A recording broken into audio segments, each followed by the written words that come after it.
agora é hora de literatura. A mudança mítica na visão sobre o herói trágico para o herói moderno, menos infalível, mais humano e menos idealizado, influenciou o desenvolvimento da estética do drama e do romance no campo da literatura. Benjamin, de autoria de Chico Buarque de Holanda, é uma obra construída a partir dessa visão, onde o herói é mais simples e cotidiano. Conheça melhor sobre a temática de Benjamin no quadro Toda a Leitura de hoje.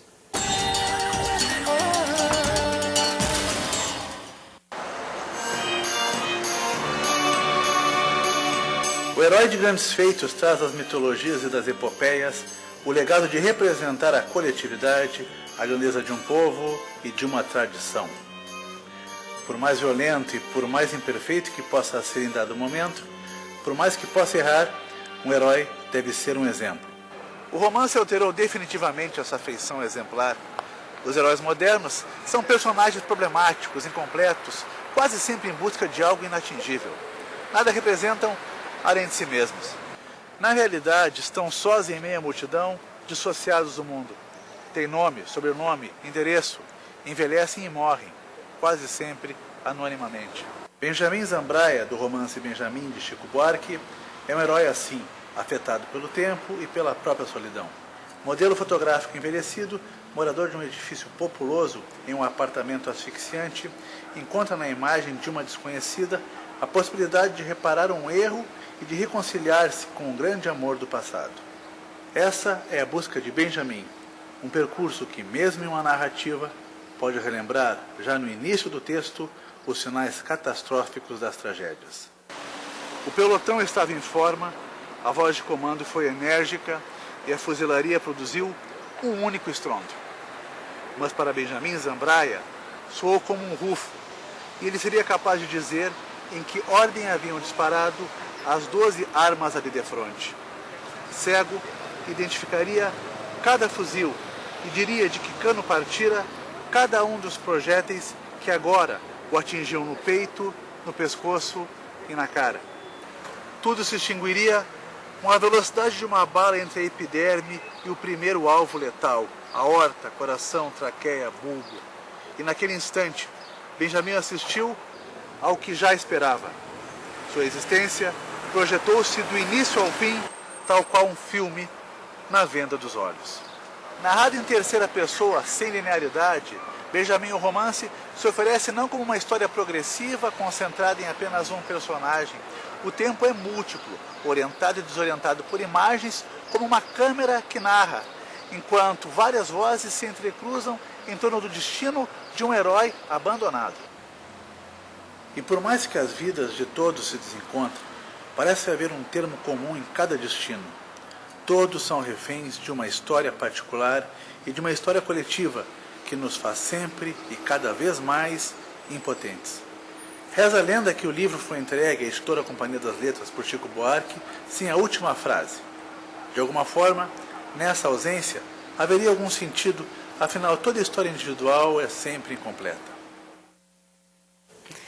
Uma linguagem própria que une o teatro de rua ao palco tradicional. A fórmula autêntica garantiu a presença do Grupo de Teatro Galpão em mais de 40 festivais internacionais e 70 nacionais. Com 32 anos de estrada, o grupo, que nasceu da União de Atores de Belo Horizonte, soma hoje na bagagem mais de 100 prêmios nacionais e segue aí conquistando o interesse do público nos espetáculos itinerantes. Conheça mais sobre a estética e a história do Grupo Galpão na reportagem da PUC TV de Minas.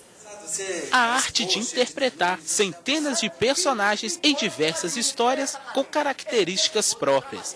Há mais de 30 anos, o Grupo Galpão mantém esse diferencial e se consagra como uma das companhias mais importantes do cenário teatral brasileiro.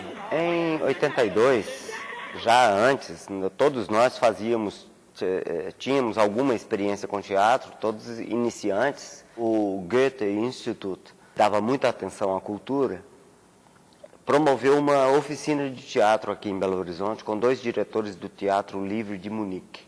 Significou a primeira grande lição de teatro que todos nós tivemos, de compromisso, de disciplina, de seriedade.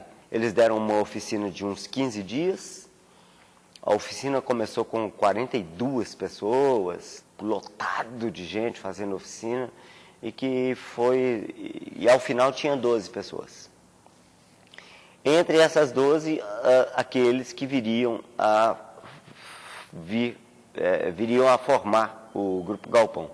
Nos palcos ou nas ruas das cidades brasileiras, os desafios impostos ao grupo pela ousadia fez com que o Galpão se tornasse também referência em criação e trabalho coletivo. No início a gente ensaiava em espaços cedidos. Nem se pode falar alugado, porque não teríamos dinheiro para pagar o aluguel. Por várias vezes fizemos o espetáculo para mais gente no palco do que na plateia. Nos primeiros 10 anos, eles colocaram o pé na estrada com turnê em diversas cidades mineiras. Em 92, a montagem de um dos romances mais conhecidos da literatura, Romeu e Julieta, do renomado escritor Shakespeare. Em 2000, Um Passo Largo. A companhia recebe um convite para uma turnê internacional. Romeu e Julieta seria mais uma vez interpretada, só que agora no Globe Theatre, em Londres. Foi um convite para lá de honroso, porque se tratava de apresentar no Globe Theatre, que é nada mais nada menos que a reprodução do teatro do qual o próprio Shakespeare foi um dos sócios. O Romeu e Julieta foi uma peça que, além de fisicamente ser uma peça muito complexa, né, o fato de atuar em pernas de pau, tocar instrumentos e ter uma movimentação extremamente acrobática, foi uma peça bastante difícil, né? Ao longo da trajetória, o grupo participou de mais de 40 festivais internacionais entre Europa, Estados Unidos e Canadá. Cerca de 70 festivais nacionais, somando mais de 100 prêmios conquistados. Como eu fui enganado. Só vejo agora. O Galpão é um grupo de atores, né? Trabalha com diferentes diretores, né? Grande parte das nossas montagens foram feitas com diretores convidados, né? Isso cria uma diversidade muito grande nos nossos processos de montagem, né? Os bastidores, eles são, nesse sentido, bastante variados. A gente não tem um único processo, uma única maneira de trabalhar, né?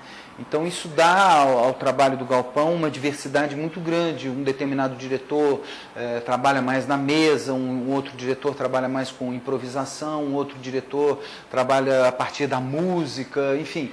Os processos de trabalho, os bastidores, eles variam muito de espetáculo para espetáculo, né? Com linguagem própria, o grupo consegue encenar peças populares e eruditas, o teatro de rua e o palco, a tradição e a contemporaneidade. E olha só, quem estiver em Curitiba nos dias 13 e 4 de abril, sexta e sábado, pode assistir a montagem do Grupo Galpão, Os Gigantes da Montanha, texto do dramaturgo italiano Luigi Pirandello. O grupo mineiro se apresenta no Largo da Ordem a partir das 7h30 da noite e faz parte da programação do Festival de Teatro de Curitiba. O acesso à peça é livre. Aproveitem, gente, esse espetáculo é lindo. A gente fica por aqui com o Jornal Futura de hoje. Participaram dessa edição as equipes de jornalismo do Rio de Janeiro, da PUC-TV de Belo Horizonte, Minas Gerais, e da TV UFG de Goiânia, Goiás. Amanhã a gente se encontra na mesma hora, 5 horas. Uma ótima noite, obrigada pela sua companhia e até lá.